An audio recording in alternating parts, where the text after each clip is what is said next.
Welcome to Workforce Talks, a podcast by the National Work Readiness Council.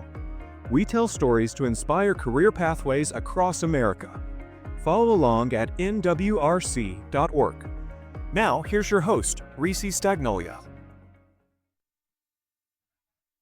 Welcome to the fourth edition of the National Work Readiness Council's podcast, Workforce Talks. I'm Reecie Stagnolia, Executive Director of the National Work Readiness Council. And in phase one of my career, I led Kentucky's adult education system as the state director and the vice president for adult education with the Kentucky Council on Post-Secondary Education. I was also fortunate to serve 2 terms as the chair of the National Association of State Directors of Adult Education. Before I introduce today's guest, let me tell you a little bit about the National Work Readiness Council. And if you would like more information about our work, you can visit our website, NWRC.org. Council is a national nonprofit workforce development training organization formed in 2003 and officially incorporated in 2007 by the U.S. Chamber of Commerce.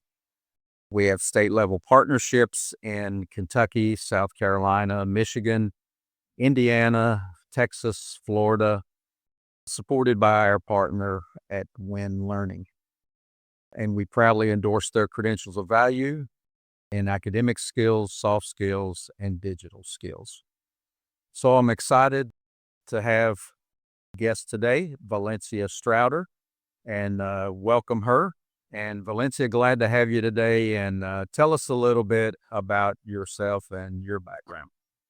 Well, thank you, Reecie. I am excited to be here on some of these inaugural installments of the NWRC podcast. And just before I dive, into Florida Ready to Work, a little bit about myself. I am located in Jacksonville, Florida, transplant, originally from Cleveland, Ohio. And some of my background includes a psychology and, of course, legal background, where I received my law degree while I was in Cleveland. Since being in Jacksonville, Florida, I've served several different positions with the city government here prior to joining Win Learning. And of course, with Win being on its 30th anniversary, I've been around for almost 20 years of that 30-year anniversary. So I'm excited to see the many changes that have been taking place, all of them with great pride and joy to be part of the growth that is Win Learning. Just to give you a little more background of various positions that I've held over the years at Win. While I am home-based in Florida with the Florida Ready to Work crew, I've served in other capacities, one being the initial implementation of the NWRC with several different states from New York all the way through Ohio.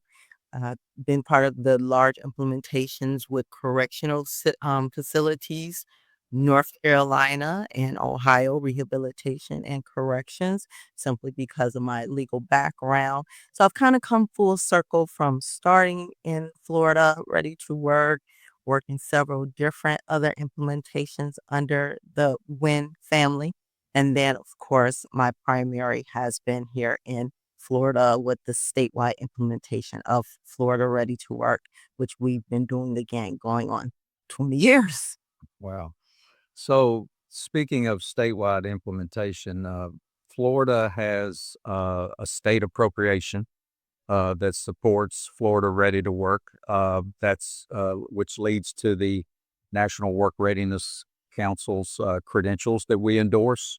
So this is really unprecedented from my perspective across the country to have a state appropriation to support this initiative. Tell us a little bit about that. Absolutely. So in the state of Florida, it is written into our state statute 445.06, that Florida has created a Florida Ready to Work program, and it's designed to enhance the employability skills of Floridians for both preparation and success in the work world. And so when saw that, answered the call, and thus the creation of Florida Ready to Work. The uniqueness about it is that we are funded through legislature and it funds both our training component as well as the actual testing assessments.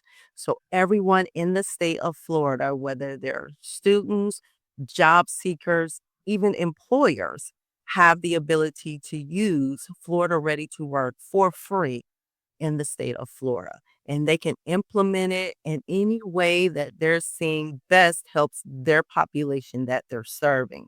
So it may be a workforce that's simply using it to test individuals with the assessments, and therefore they're going to get a job. Maybe it's an employer using it as either part of their professional development or a pre-screener for new hires, and they're using our assessments, or it's the school districts or our university system using both the courseware training and those assessments to identify individuals who are ready for maybe CTE placement, apprenticeship placements, or if they're identifying students for the very high level garnered jobs once they've completed their particular discipline at a college level or an adult or technical training school. Yes. Yeah, so talk a little bit about your implementation efforts in the adult education arena with the integrated education and training models. Certainly, the soft skills credential is one in particular that's a perfect fit for the workforce preparation component of an IET. Absolutely. So here in Florida, we have very key partners who really help, utilize our system and push its value. And that's our education partners. And so that includes our K-12, high school, college, and technical colleges, along with the adult ed. And it really varies depending on what district you're actually in, whether your adult ed is going to fall under that school district framework or they're part of either the state college funding. And with our adult ed, they really see the value in Florida Ready to Work with those who are going through the ESOL classes, individuals who are working on GED, as well as in vocational classes. Because as you just mentioned, we strongly align with those particular standards for the IET. And so instructors as well as the actual presidents of the school see the value in bringing in Florida Ready to Work to help enhance those particular classes. And then, of course, check off those boxes to meet those standards.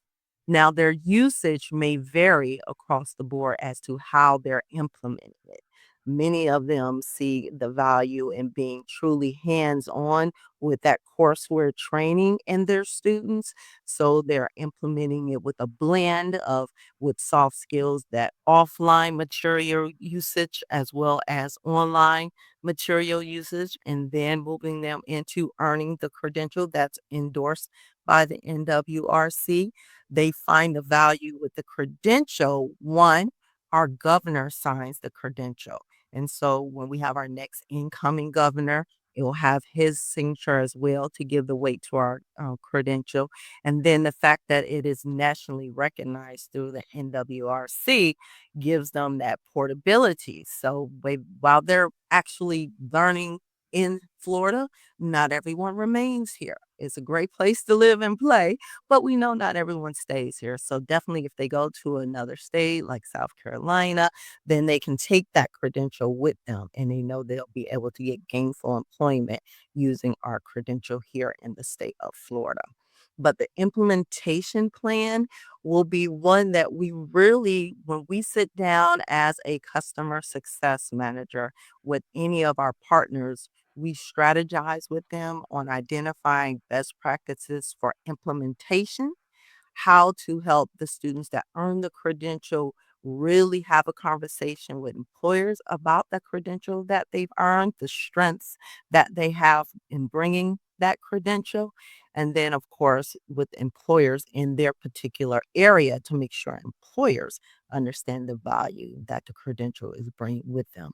And so identifying that alignment of specifically soft skills with many of the standards of IET would be a threat, triple threat, because they're checking off the box of getting it done. Students are gaining the skills and confidence with the credential, and then sharing with their employers help build and strengthen that bridge and connection you have with employers in hiring their specific students from their college or their school. Yeah, you make a great point relative to the portability of the credential as it's recognized by the NWRC in a number of states and growing, that it's recognized by employers as individuals, often relocate to other states. So that's a tremendous value to have that affordability and recognition.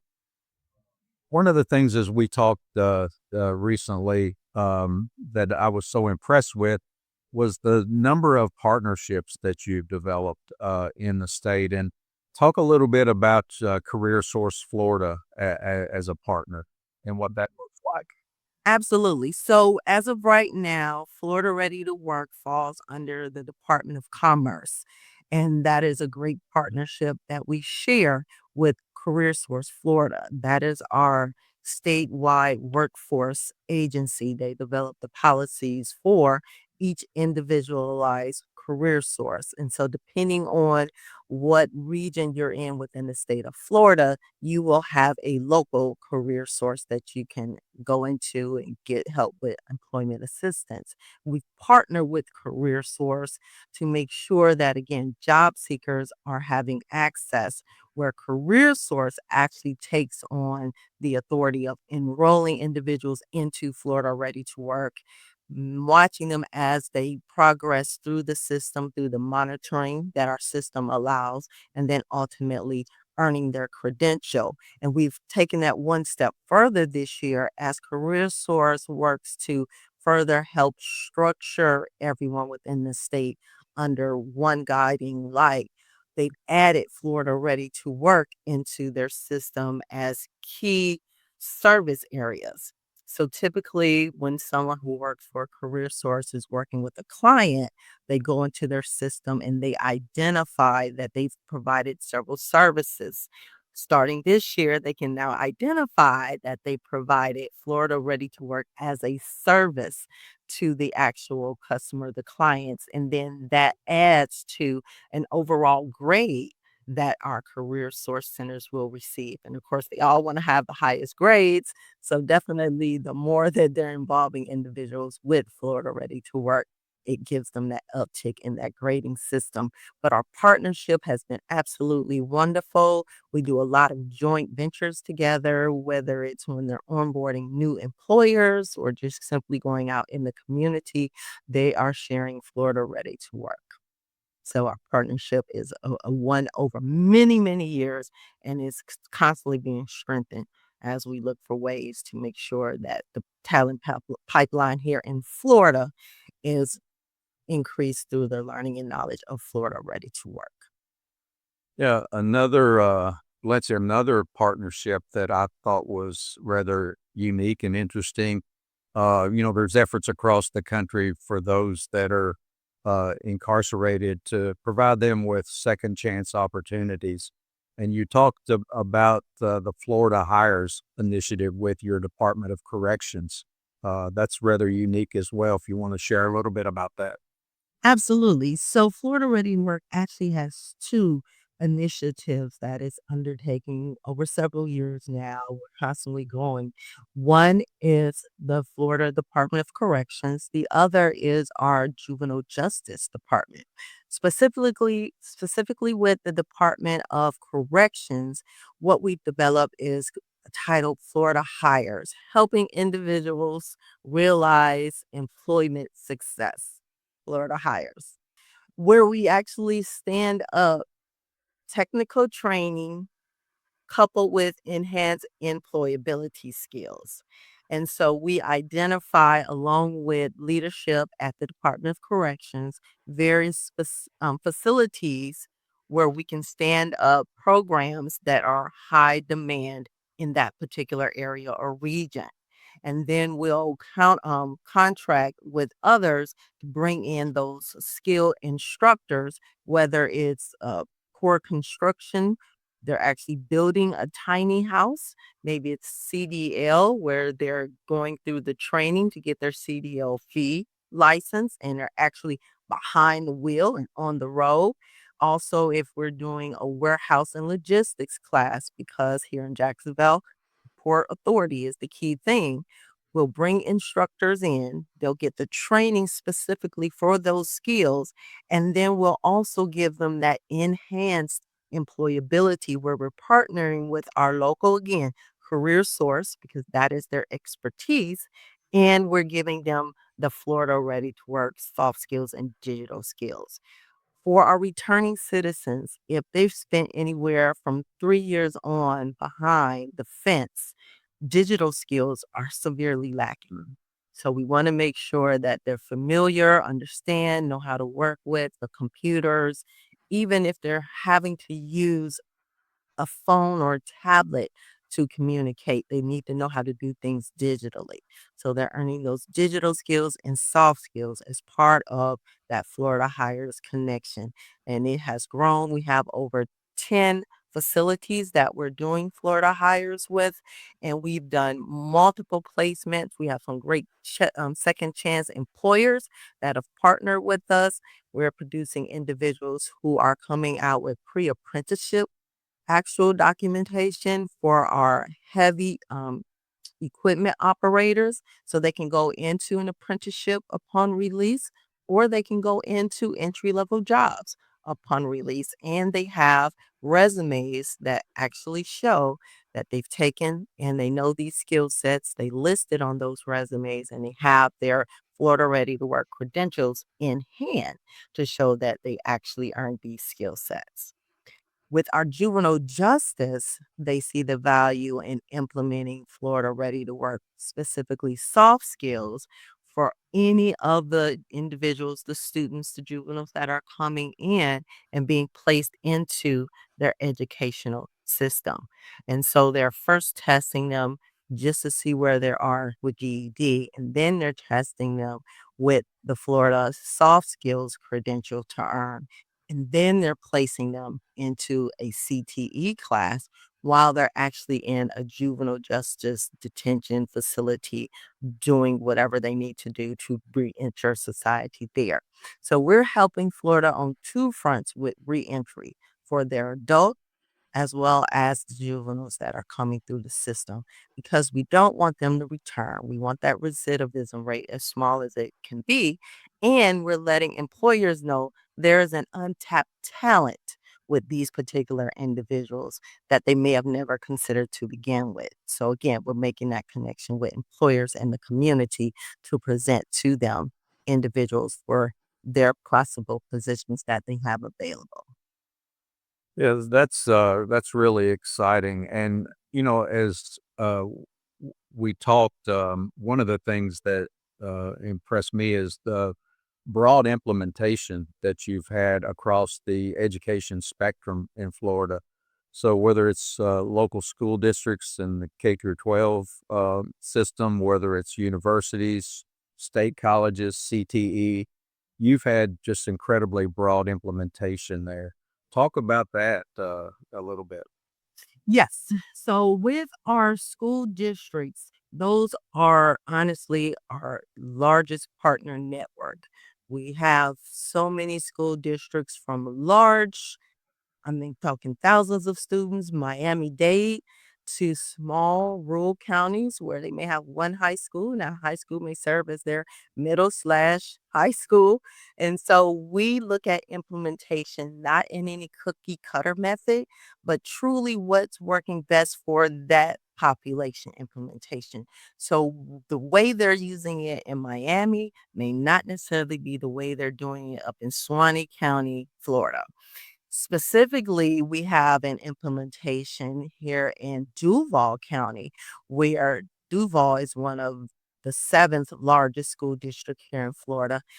The superintendent as a whole, along with other leadership, decided out of our 6 year strategic plan, we're going to use Florida Ready to Work as that implementation goal number three to make sure our students are set up for success in post secondary as well as the workforce. And so they specifically focus on the soft skills, and that implementation requires the students to go through the 4 modules based on their current level within that high school. So freshmen coming in will simply focus on that first module of soft skills, communicating effectively. And then when they get to the 10th grade, they're now into conveying professionalism. And then finally, once they get to that 12th grade senior year, they've completed all 4 modules and earned their soft skills credential. This, along with some other features that they're adding into the actual framework of that graduation, will allow individuals to be identified as Duval ready. And so they have their Florida Ready to Work credential. They've completed a capstone, some leadership skills. On their actual high school diploma, they'll have a Duval Ready designation. They'll get some extra cords. And of course, this helps those students then stand out in the crowd amongst others. And the other key thing that across the board for a lot of our schools, especially when they're presenting them to employers, is it gives our schools the ability to compare apples to apples. So in the state of Florida, earning a high school diploma from your rural district is a different type of high school experience and diploma from earning a high school diploma from, say, again, a Miami-Dade or a Broward County. So, in order to make sure we're looking at individuals on an even playing field, the Florida Ready to Work credential gives them that basic standard to look and evaluate everyone from. So even if they're in a rural setting, like Putnam County, they they're small, but they're mighty. They're using Florida Ready to Work in all of their CTE classes to make sure, again, that their students are prepared and ready for the work world, OJT, summer interns. So they do a big push district wide to structure the implementation of the courseware and the training of all of the Florida Ready to Work offerings, the soft skills, the digital skills, the academic employability skills, versus again, one of our larger districts where it's the better implementation just to focus on one in order to capture more of their students having access to the Florida Ready to Work credential. So it's very across the board. Some may focus more heavily on the implementation of the courseware. Some may focus more heavily on getting their students to earn those credentials. And that may be based on if they're in a CTE class or not. Are they moving on to work or a college? Are they doing OJT, working for the summer? Or is this just a student that they know really need these skill sets to be a well-rounded student? I get calls from AP teachers every day. I have math students who can calculate how to fuel a rocket down at Cape Canaveral, but they can't tell me how to calculate the discount for the pair of jeans they want to buy. And so they understand the value of utilizing Florida Ready to Work, again, to bring a commonality of foundational skills and functions to all of their students, no matter if they're on a college track or they're going to go out and be an entrepreneur right after school. And it's a great feeling when we get feedback from the schools and they show their pictures of their students with their credentials, or here in, like I say, Duval, when they acknowledge the fact that they're Duval ready because they've gone through the skills and steps of using Florida Ready to Work. Yeah, just another as we wrap up today, I want to just allow you to talk a little bit about what I thought was a unique partnership with the University of North Florida and the Boost program. Uh, So some of our both state colleges as well as private colleges see the value in using Florida Ready to Work for students who have disabilities or they're unique. What they call them are their special students. And so with University of North Florida, which is a private college, they actually utilize Florida Ready to Work in their Boost program. And so these are students that have self-identified as having some learning disability, and they're usually carrying over their IEP from high school that they've come from. Well, when they arrive at UNF, they immediately, of course, do their normal diagnostic of that individual, and they place them into a special boost program where they're using Florida Ready to Work, the soft skills as well as academic employability skills to help them in their journey to finding sustainable employment upon finishing whatever college degree or discipline that they're looking to fill. And really gave great feedback as far as the self-esteem that it's helped build and the different employers that these students are being hired at, and being able to show and display the key behavioral skills that they've learned with the soft skills. And they've done the same program with Florida State of Jacksonville, FSCJ, and I know that they're also doing it down in Orange County at Orange Technical College with their special students as well. And so another source of pride for Florida Ready to Work. Well, Valencia, through our conversation today, it's very evident that the state of Florida has just been a model for implementation of Florida Ready to Work, and in partnership with the National Work Readiness Council, having endorsed these credentials. So we're really excited about the work that's going on in your state there. So thank you for that. And thank you for joining Workforce Talks today, and look forward to our next edition. Thank you so very much, and would love to come back 2 years from now so we can give an update. Okay, thank you. Thanks for listening to Workforce Talks. For more career inspiration, follow us on social media. Learn more about the National Work Readiness Council and view the show notes for this episode at nwrc.org.